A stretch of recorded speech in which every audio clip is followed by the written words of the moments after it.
Alright, well, gather around, children.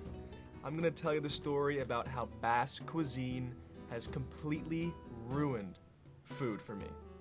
So last March, some friends of mine and I decided we were gonna travel to San Sebastian, Spain. That's in the Basque country. That's up in the north of the country, about 5 hours train from Madrid. Our trip didn't get off to the best start. We decided it would be a wise idea to attend an Atlanta United match the same night our flight left. So we almost missed our flight. But we got to Spain okay. We took the train up to the north of the country. We arrived at San Sebastian. The second we stepped off the train, you could smell the ocean.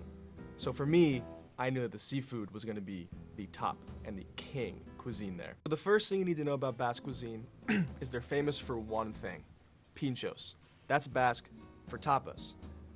The region is known to have fresh, mouth-wateringly delicious, and cheap tapas at over 250 bars in the Old Town. So as I mentioned earlier, San Sebastian has over 250 pincho bars in their Old Town. They're famous for their bar crawls, but they involve food. Now sure, you can load up on chacoli, the local white wine, and get a nice buzz going. But for us, the day was only about food. So the first restaurant we stumbled into, I can't remember the name of, the menu is written only in Basque. So for me, I knew the food was gonna be fantastic. Now the restaurant specialized in sandwich-based pinchos.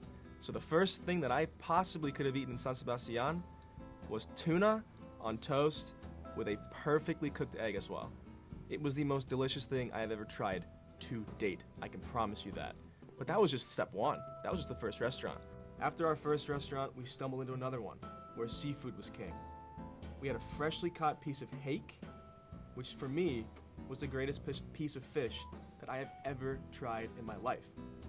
Now the reason I say that Basque cuisine has ruined food for me is because when we got back to America after that trip, or anywhere else in the world, there was no food that I could possibly find that could compare to the freshness and the deliciousness of what I tried in Spain. And the best thing was, it was cheap. It was 2 to 3 euros for each specific pincho. So the way they bar crawl around there is you go to at least 15 to 20 bars per night, right? You get a couple, you try each restaurant's specialty, and it's just the most incredible experience ever. And I don't think I'll ever find a food experience quite like what I found in San Sebastian. But there was so much more to that trip than just the food. San Sebastian is on the coast, as I mentioned earlier, and I love going for swims. So on a perfectly sunny day, after I was already in a food coma-like state from lunch, I jumped in the ocean. Now mind you, the water was about 55 degrees. So for most people, that's too cold to jump in. But myself and the elderly community of San Sebastian, we weren't taking no for an answer that day. It was 60 degrees outside, there wasn't a cloud in the sky, and I knew that I had to take a swim that day. So we strolled around that little clam-shaped cove that San Sebastian is famous for, and we jumped in. One ice bath later, I was as satisfied as I ever